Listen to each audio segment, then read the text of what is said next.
आप सभी को बहुत बहुत नमस्कार और आप सभी का बहुत बहुत स्वागत है मेरे YouTube चैनल ज्ञान धारा में।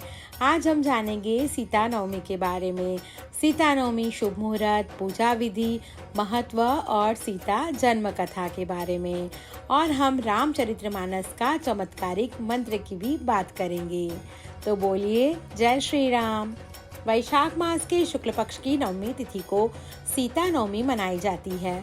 पौराणिक मान्यता के अनुसार माता सीता इसी दिन धरती से प्रकट हुई थी, इसलिए इस दिन को सीता जयंती या सीता नवमी के रूप में मनाया जाता है।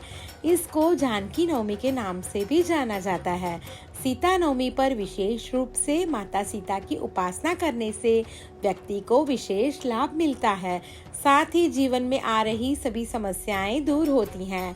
मान्यता है कि इस दिन माँ सीता की विधि विधान से पूजा करने पर आर्थिक तंगी दूर होती है और माता महालक्ष्मी का आशीर्वाद प्राप्त होता है। अब हम जानेंगे सीता नवमी की तिथि के बारे में।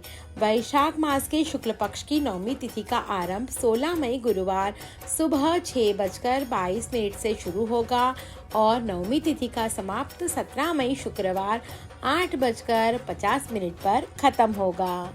अब हम जानेंगे सीता नवमी के महत्व के बारे में। सीता नवमी का दिन राम नवमी की तरह ही बहुत शुभ माना गया है। धार्मिक मान्यता है कि इस दिन जो राम सीता का विधि विधान से पूजन करता है उसे 16 महान दानों का फल मिलता है। पृथ्वी दान का फल तथा समस्त तीर्थों के दर्शन का फल मिलता है। वैवाहिक जीवन में सुख समृद्धि पाने के लिए सीता नवमी का श्रेष्ठ माना गया है। सीता नवमी के दिन माता सीता को श्रृंगार की सभी सामग्री अर्पित की जाती है।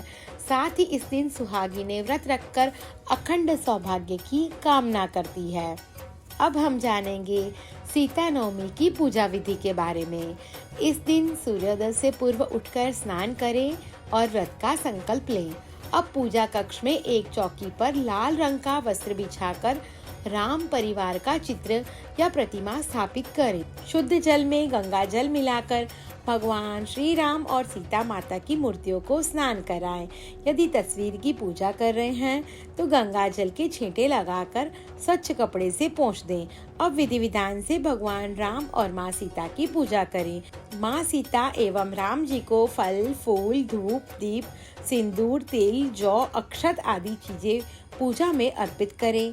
प्रसाद लगाएं। पूजा के समय सीता चालीसा का पाठ करें। अंत में आरती कर सुख समृद्धि, धन एवं वंश में वृद्धि की कामना करें।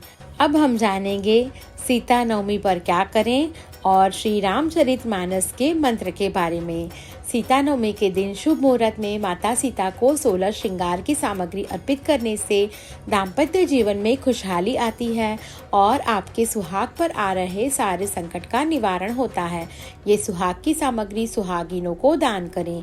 विवाह योग्य कन्याओं को मनपसंद जीवन साथी की कामना के लिए इस दिन श्री रामचरितमानस का इस मंत्र का जप करें। ये मंत्र है: जय जय गिरिवर राज किशोरी, जय महेश मुख चंद चकोरी। यह मंत्र का 108 बार जप करें। अब हम जानेंगे माता सीता के प्रकट होने की कथा के बारे में। वाल्मीकि रामायण के अनुसार एक बार राजा जनक के राज्य में मिथिला में सूखा पड़ गया था। ऐसे में प्रजा के साथ साथ राजा काफी परेशान थे। ऐसे में राजा जनक ने ऋषियों से इसका समाधान पूछा तो उन्होंने बताया कि अगर वे स्वयं हल चलाएं तो इंद्र देवता अवश्य प्रसन्न होंगे और आपका राज्य में एक बार फिर से वर्षा होगी। ऐसे में एक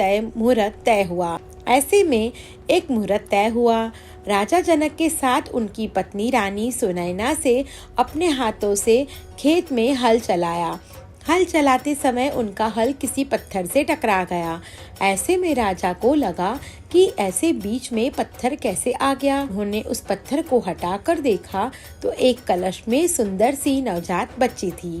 राजा जनक निसंतान थे, इसलिए उस बच्ची को देखकर वे बहुत खुश हुए और देवी सुनैना ने उस बच्ची को अपना नाम दिया। और उनका नाम सीता रखा।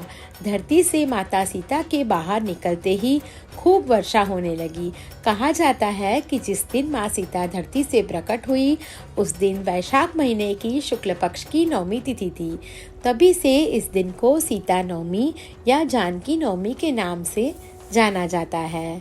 मान्यता है कि जिन कन्याओं के विवाह में विलंब हो रहा हो या फिर जिन्हें मनचाहा जीवन साथी मिलने में दिक्कत हो रही हो, उन्हें इस दिन विशेष रूप से पूजा एवं व्रत करना चाहिए। इससे सुख सौभाग्य की प्राप्ति होती है।